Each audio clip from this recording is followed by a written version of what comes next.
This is Niamh Bushnell from SoapBox Labs, and I'm here today at the Digital Summit in Dublin with my colleague Dr. Martyn Farrows, our Chief Operating Officer. Martyn just moderated a panel on ethics in AI, so we thought we'd take the opportunity to talk to Martyn about privacy and kids and AI and ethics alongside Dr. Veronica Barassi, who is at the University of London, is an anthropologist and is a specialist in children's data privacy.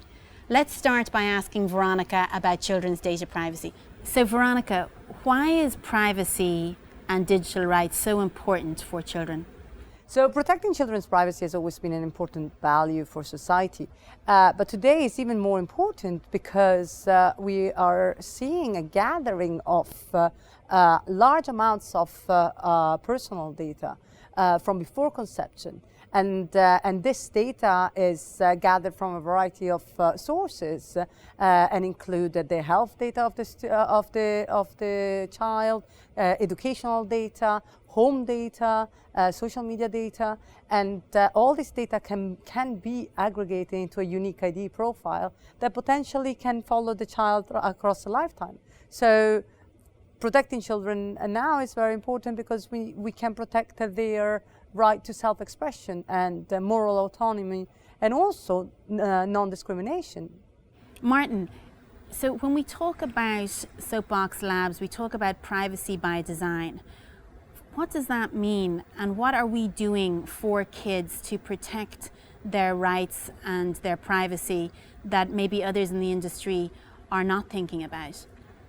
Sure, so if you think about what is privacy by design, it means respecting the individual privacy rights of the person throughout the engineering process, right? So for us, in terms of product design, we have to think about, well, how can we design a product that, for example, makes no attempts at any stage to identify the individual identity of the child?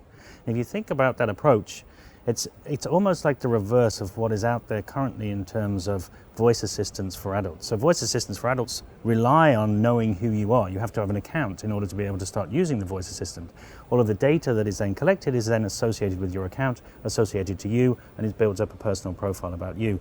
What we're saying is that actually you can have the utility of that voice interface without needing to allocate or identify the individual or to associate personal data with that individual child. So Veronica, we've done some work together on privacy and children's rights. We wrote a paper together for the UN High Commissioner of Human Rights. Why did you want to collaborate with SoapBox Labs on that? And where do you see us working as an industry to improve rights for children globally? Well, I personally believe that privacy by design should be the way forward. At the moment, we are actually starting to question the amounts of data that have been collected over the last 5 to 10 years and how this data can impact on individual rights. So I think that by ensuring that we design technologies in a way that is actually anonymizing the user and that is not going to impact in any way on their life is a ethical responsibility that companies should start embracing and should be one of the first practices, especially with all the trend in AI innovation. If we really want to secure AI ethics, we need to start first by changing the business model of surveillance capitalism that has been dominating the last 10 years. So is SoapBox Labs a company that is particularly different in this area, or you seem to be very strongly supportive of our work? Tell me more about that. Well, I think that in your special case, what I find fascinating is that you understand the power of voice and the problems that come with voice prints, and you're responsible about that.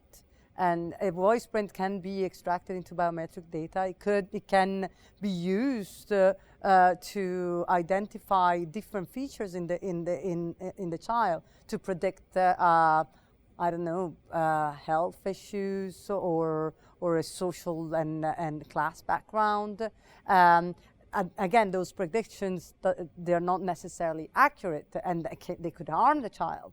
So I think that what I really enjoyed writing a report with you on this issue, because I believe in good practices, and I believe that we need to change the way we are seeing and operating with technologies.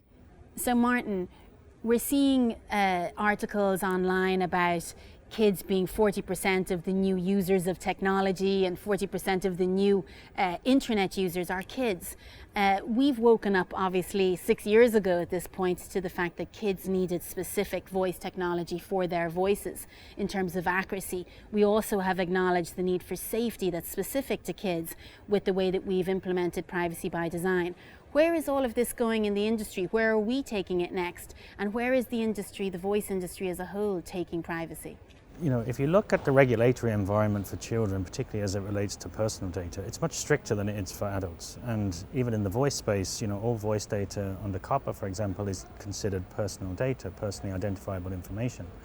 What that does is it forces us to be more innovative about the types of solutions that we can build. So we can't take the approach that you might take for adults, where you're relying on the collection of personal data in order to provide a service. What we have to do is to say, well, let's find a solution that doesn't require the collection of personal data.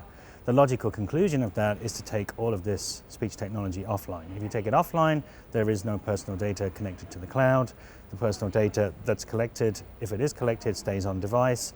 The owner of the data or the parent has control over that, and it cannot be used for any other purpose. So the logical conclusion in the industry as a whole, I think, is starting to move towards these offline models where personal data and privacy is a non-issue.